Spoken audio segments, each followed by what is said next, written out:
ఈరోజు రాష్ట్రంలో కూటమి పాలనలో చంద్రబాబు నాయుడు గారి నాయకత్వంలో ఆరోగ్య వ్యవస్థ పూర్తిగా కుప్పకూలిపోయినటువంటి పరిస్థితి మనం చూస్తున్నాము.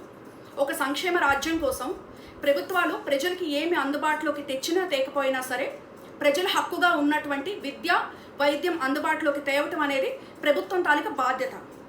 అలాంటి ఆరోగ్య వ్యవస్థని ప్రభుత్వం పూర్తిగా విస్మరిస్తూ ప్రభుత్వం చేస్తున్నటువంటి నిర్లక్ష్యం వల్ల ఈరోజు రాష్ట్రంలో అనేక చోట్ల ప్రజలు డయేరియా బారిన పడి ప్రాణాలు కోల్పోతున్నటువంటి పరిస్థితి మనం చూస్తున్నాము.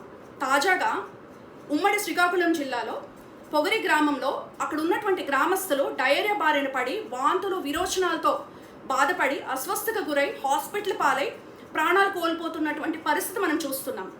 ఒక్క శ్రీకాకుళం జిల్లాలోనే కాకుండా రాష్ట్రంలో అనేక చోట్ల ఇలాంటి సంఘటనలు చూస్తూ ఉన్నాం. గతంలో కూడా విజయనగరం జిల్లాలో ఒకేసారి 450 మంది ప్రజలు డయేరియా బారిన పడి ఎంత ఇబ్బంది పడ్డారో, ఎలా ప్రాణాలు కోల్పోయారో మనం చూసాం. కలుషితమైనటువంటి పాలు తీసుకొని విద్యార్థుల ప్రాణాలు కోల్పోయినటువంటి పరిస్థితి కూడా మనం చూసాం.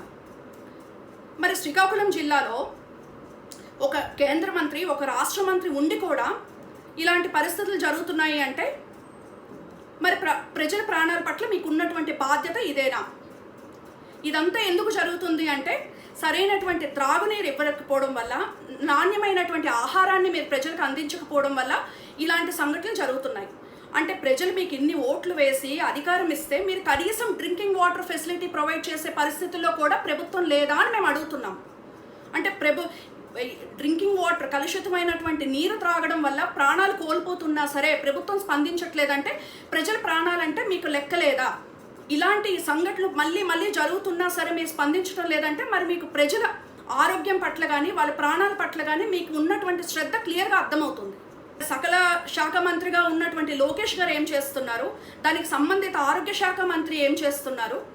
ఎంతసేపు కూడా వాళ్ళ సొంత ప్రయోజనాల కోసమే ఆలోచన చేస్తున్నారు తప్ప ప్రజల ప్రయోజనాల కోసం కానీ ప్రజల ఆరోగ్యం పట్ల కానీ ఏమైనా సరే బాధ్యత ఉందా ప్రభుత్వానికి?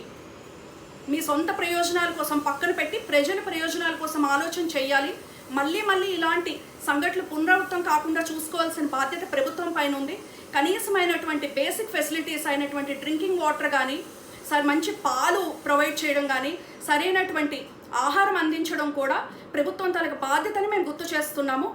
దయచేసి వీటిపైన చర్యలు తీసుకోవాలని చెప్పి వైఎస్ఆర్ కాంగ్రెస్ పార్టీ తరఫున మేము కోరుకుంటున్నాం.